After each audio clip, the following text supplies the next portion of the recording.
In front of you are 2 devil fruits. You eat the blue fruit, you wake up in your bed, and you're a dragon now. You get to do dragon things like go to dragon school and pay dragon taxes. But you eat the red fruit, you become a fireman. As in a man made of fire, a fireman, and the other fireman will need to fight you, the fireman. So what's it gonna be? It's time to make your where did the fruits go? Oh. Did you just eat both devil fruits?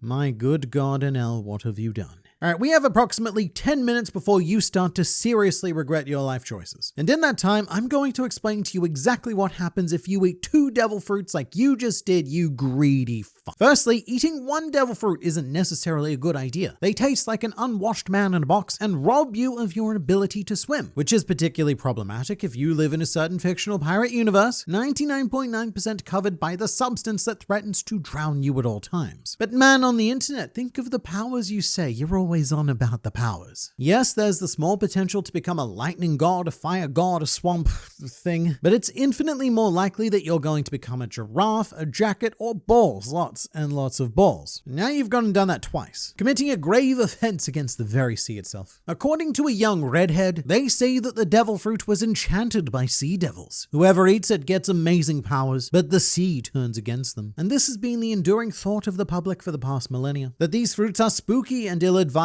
deals with the devil, or deals with Diablo as the non-canon Corto refers to them, spotting Diablo fruit after Diablo fruit in the Funimation dub. They chose to give him something of a Latin flair due to being more Mexican than tacos, but not more Mexican than the canon in-world king tacos, which begs the question, what happens when you renegotiate with the devil? What happens when you try to alter the deal? Well, originally this wasn't really a big issue, as in the prototypes for One Piece being Romance Dawn's version 1 and 2, there was only one type of devil fruit, being the Gomu Gomu no Mi, the one that Luffy uses, which grew on the quote legend tree once every 50 years. So you wouldn't want to eat more than one of them because they grant the exact same power. You can't just keep stacking fruit and become like super rubber. And the chances of you actually getting your hands on a second one are quite slim, considering that one pops out of the great tree womb every half a century, which would require the patience of a horse waiting for a man on stilts. But then Eiichiro Oda retreated to his mind palace and came up with a brilliant idea. What if there was more than one fictional fruit? And what would happen to the unfortunate individual who partook in a devil fruit salad? Well, one of the most common theories was stated by a man named Jabra, who himself is the user of a Zoan-type wolf fruit, and he's particularly paranoid about fictional fruit because he believes that each one contains a literal devil, and if he were to get too close to a second fruit, then a devil would jump out and start fighting with his inner devil, causing his body to explode. This belief is very similar to the real-life belief of Hindus in northern India, who refuse to occupy the shade of Balearic trees, believing them to be inhabited by demons, despite the fact that they hold great medicinal capacities. So great power at great risk. Incidentally, Jabra was a member of Cypherpol 9, an elite espionage unit charged with gathering global intelligence. He also recently got dumped by his girlfriend Catherine. That's not really relevant to the video, but everyone on Any Sloppy is talking about it. The point is that someone in Jabra's position probably shouldn't be so quick to believe in sea devils, because his entire job is about gathering accurate information, and especially when we have a much more scientific explanation available. Jabra's cow-headed co-worker Bluno has stated that ground-line scholars have actually studied this effect and come up with said scientific explanation, which is very unfortunate for the test subject, who ended up with a very similar fate to Jabra's initial fear. His body fractured until there was nothing left of it, and he died. If you're familiar with Hunter x Hunter, the effect described is very much like the cost of Nanaka's wish granting, which curses and wrings people into a state completely unrecognizable from what was once human over the course of what was, all in all, a rather unpleasant afternoon. So the video's over now, right? We know the answer to the question because someone did the thing and found out. That should make everything rather straightforward. However, there is a however. It's important to note that the information we have about the 2 devil fruit effect does come from the world government, and they have traditionally been quite unreliable narrators and very keen on concealing certain truths. Like that time that they erased Roxty Zebek from history, or like when they erased a much bigger rock named God Valley from history, and now the latest in a long line of erased rocks is the island of Lelucia that never existed, and if it did, it certainly wasn't ruled over by vampires for some reason. So how can we possibly trust these magical fruit scholars to tell us the truth? Who's to say they're not in on it as well? Who's to say that they even exist? We've never met one of these scholars, and we should be especially skeptical because all available tangible evidence we have points the finger of suspicion deep into the freshly baked pie of doubt. But then again, does it actually matter? Because both the skeptical and the scientific explanations lead us to the same place, which is the worst possible agony a human can endure, followed swiftly by a state of death. But here's why this actually does matter. One reason you could be inclined to trust the world government is due to the existence of the absurdly wealthy world nobles. One of the main reasons why very few people have tried eating 2 devil fruits apart from the probably death is because devil fruits are insanely rare and expensive items, like a booster box of the original Pokemon TCG base set. Items very much reserved for influencers to eat on stream. They can cost anywhere from 100 million to 5 billion berries, and generally, even if you had that kind of sweet